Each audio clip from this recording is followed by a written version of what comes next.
Assalamualaikum warahmatullahi wabarakatuh. Kita bertemu lagi pada pembahasan makalah dari kelompok 11 pada pertemuan ke-12.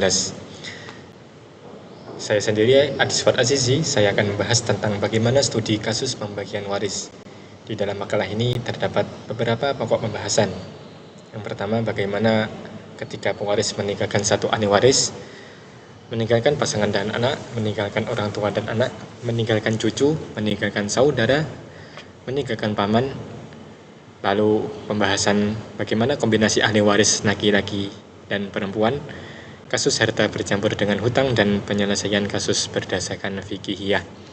Kita akan sedikit membahas beberapa pokok pembahasan ini karena waktunya nggak terlalu banyak. Kita masuk pada pembahasan 3 terakhir, yaitu pada pembahasan kasus kombinasi ahli waris laki-laki dan perempuan.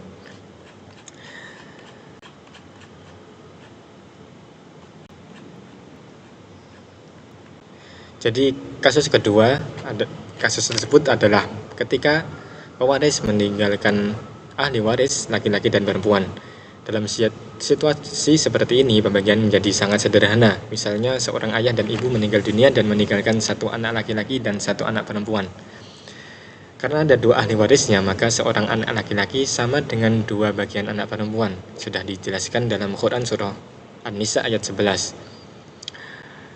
Lalu aplikasinya sesederhana ini. Sebagai contoh, ketika seorang ayah meninggal dan meninggalkan warisan sebesar 300 juta, yang memiliki satu anak laki-laki dan satu anak perempuan. Lalu bagaimana pembagiannya?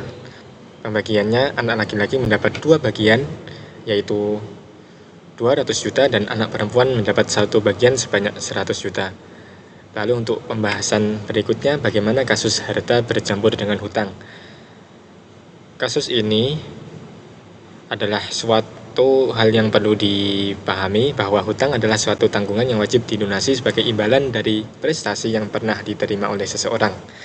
Setelah kewajiban ahli waris selesai untuk menyelesaikan biaya perawatan dan penguburan jenazah, maka langkah kedua adalah membayar hutang pewaris dengan menggunakan harta peninggalan pewaris sebelum memenuhi wasiat dari pewaris. Para ulama mengklasifikasikan hutang menjadi dua macam, yaitu yang dapat dijelaskan sebagai berikut. Yang pertama, hutang kepada manusia, dain al-ibad. Hutang kepada manusia adalah suatu tanggungan yang wajib dilunasi sebagai imbalan dari prestasi yang pernah dia terima sewaktu masih hidup. Lalu untuk yang kedua, hutang kepada Allah Subhanahu wa taala, dainullah. Hutang kepada Allah maksudnya ialah semua hutang yang berkaitan dengan hak Allah Subhanahu wa taala, seperti hutang nazar, hutang puasa, hutang zakat, kafarah, dan sebagainya, yang merupakan hutang manusia sebagai hamba kepada Tuhannya. Dalam ulama fikih berpendapat terkait yang lebih didahulukan antara hutang kepada Allah dan hutang kepada manusia. Jika harta peninggalan pewaris hanya cukup untuk membayar salah satu di antaranya, ulama-ulama Syafi'iyah menyatakan bahwa pelunasan hutang kepada Allah Subhanahu wa taala lebih diutamakan daripada hutang kepada manusia.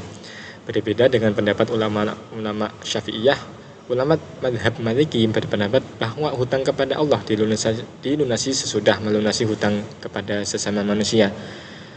Sedangkan menurut pendapat Imam Ahmad bin Hambal, jika ada ketentuan mengenai mana yang wajib didahulukan, pelunasan hutang didahulukan sebelum menunaikan wasiat atau sebaliknya. Pembahasan terakhir, bagaimana penyelesaian kasus berdasarkan fikihiyah, yaitu kaidah-kaidah fikih memiliki posisi yang sangat penting dalam perkembangan hukum Islam, terutama dalam konteks kontemporer. Hari ini karena qawaid fikihiyah menjadi pondasi dasar yang memungkinkan hukum Islam tetap hidup, relevan, dan mampu menjawab persoalan yang muncul sebagai ruang dan waktu.